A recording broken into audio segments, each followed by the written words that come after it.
Michael Jackson is a crazy, crazy bastard. He went from the cutest Jackson kid to a face made of plastic. He built Neverland to be happy ever after, and he loves young boys so much. He could be a priest for the Catholics, but no matter how crazy he gets, it's entertainment for the masses. You see, the minute he went on trial, they issued 1,000 press passes, because if Michael got caught, we had to watch it happen. So he waved at the camera, and we commented on his fashion, but the truth of it is, we can't get enough Michael Jacksons. And to me, this is really weird, because we condemn pedophiles and then push the Lolita complex and make underage girls the focus of the press. So was it wrong when I noticed Lindsay Lohan's chest waking up from dreams like I'm 12 and my sheets are a mess? And what about 9-year-old girls who dress to impress with shirts that say sexy, covering absence of breasts, and low-riding jeans that barely cover the rest? Oh,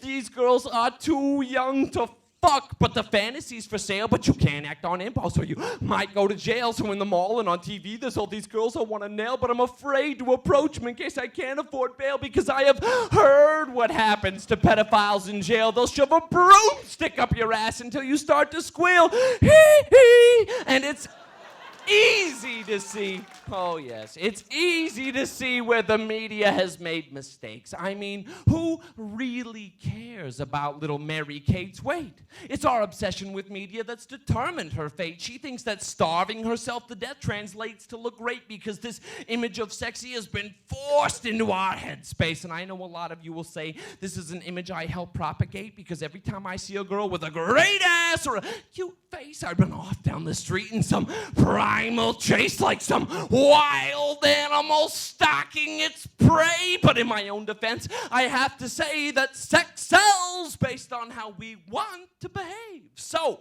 maybe, just maybe, Mary Kate wants to be skinny, so that I'll want her to give me a headlock with those 2 skinny legs, because I know if she got that headlock on me, she'd want me in there for days, like my tongue was the world's greatest geologist in some unexplored cave.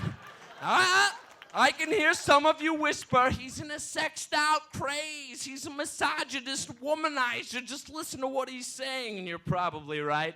And I'm going to hell for speaking these sins, but I am willing to bet that there is more than one person out there who wants to fuck an Olsen twin. I bet it would go something like this. Mary Kate, call me Uncle Jesse. That's how the fantasy begins. And then it's, oh, Ashley, you're home. Would you like to join in? And she'd say, well, it looks like you got your hands full. And I'd say, I could balance you on my chin. You know, I want to double my pleasure, double my fun. Do one from the back and one from the front. I know. How rude. He's crass, he's crude, he has no class. But anyone who thinks this has never had a finger up their ass by anyone other than advertisers who use sex in their ads to sell us anything they can for pure fucking cash. So yeah, maybe I'm sexed out, but I bet this feeling wouldn't pass if I got my brains fucked out while I spent all my money on cash.